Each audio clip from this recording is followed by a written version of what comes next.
Lidia Bastianich, chef, author, restaurateur here at Lidia's Pittsburgh. You know, I'm going to tell you something. I hope this will make you smile. BURGH VIVANT was down in the Strip district earlier today, and we were out with our microphone, and we stopped some random folks, just asked them questions and things, and we played word association. We asked them a random word, and they were to respond with the first word that came to their mind. So today, knowing where we were going to end up tonight, we simply said Lidia. And out of 25 people, 6 said Italian cooking, 3 said pasta, and we actually had one person simply just say, So in Pittsburgh, you are synonymous with good Italian cooking. What do you think about that? Oh, I love it. I love, I'm in Pittsburgh with the Lidia's now 13 years. And, yes, I have a restaurant here and a business, but I feel part of Pittsburgh. It's a beautiful city. It's a charming city. I love the waterways. And culturally, it is vibrant. People love good food. Gutsy about it. I like it. With restaurants in New York City, Kansas City, do you feel that Pittsburgh itself has a particular style or taste when it comes to good food? I think that it's an identifiable kind of approach. There's a wholeness, there's a reality, good food that feeds me, that feeds my family well, that tastes good, that is honest. I get this out of Pittsburgh, Now, of all the great recipes that you've shared, thousands of ingredients, is there one key hallmark to truly good Italian cooking that might apply to most all? I think it's more of a philosophy. I mean, there is the garlic, there is the great olive oil, you need those, some grana padano cheese, a little prosciutto will do. But I think that if you want to encapsulate Italian cooking, it's all about the seasonal, the best product that the season will give you, and elaborate it as little as possible.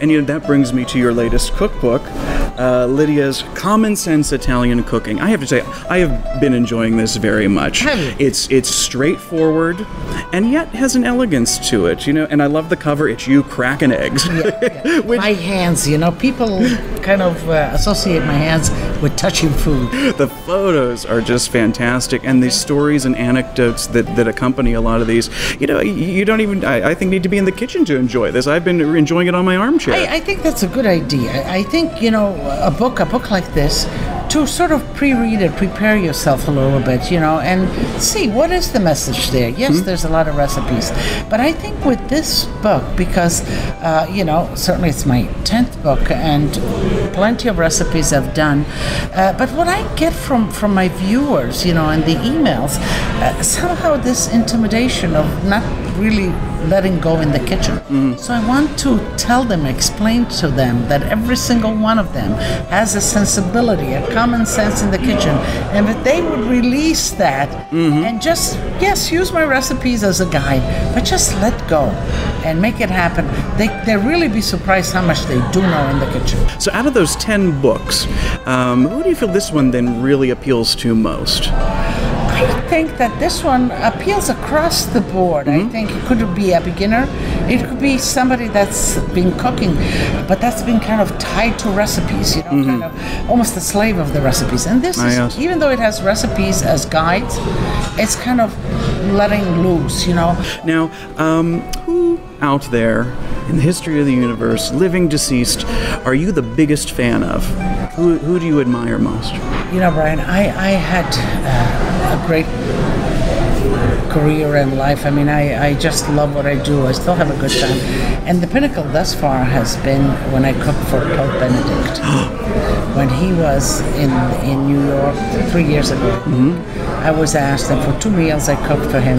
And it was really a celestial experience in a sense. So who else would I like? Well, now I have to ask you, what do you cook for a pope? I posed that question to myself, and I thought it's going to be so complex. The limitations were no cinnamon, and he liked fresh orange juice to drink for dinner. So that's not too bad. I had the freedom. But it was in April, and the first meal that we did was for him and 55 Cardinals, the U.S. Cardinals, and it was Friday. So I got some great fresh bass from the Atlantic. I roasted the whole bass just with oil, lemon, and a little bit of infusion of garlic. But before that, I made him a great soup, capon soup with agnolotti in there.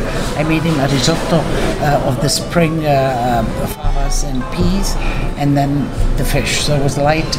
But you know what? The next day, which was the day of his birthday celebration, sort of, and the anniversary of his 30th year of his papacy, I sort of said, okay.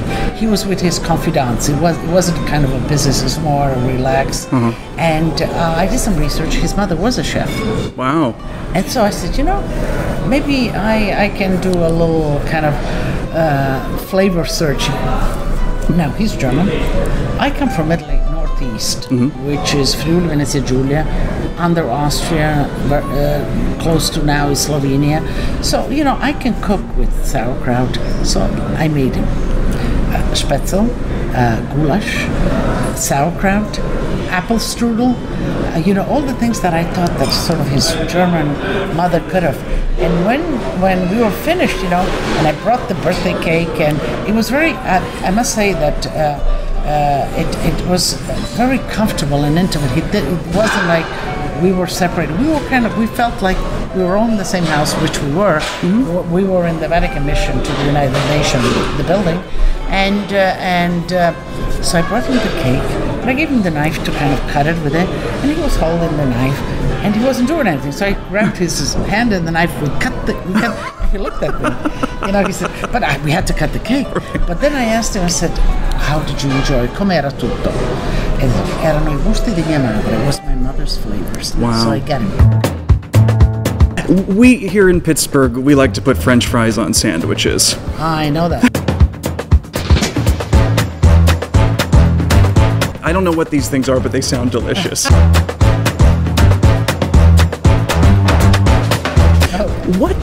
What is in your fridge right now?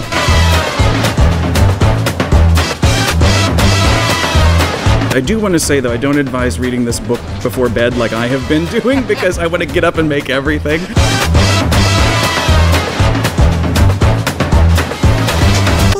What's the Italian equivalent of the pierogi?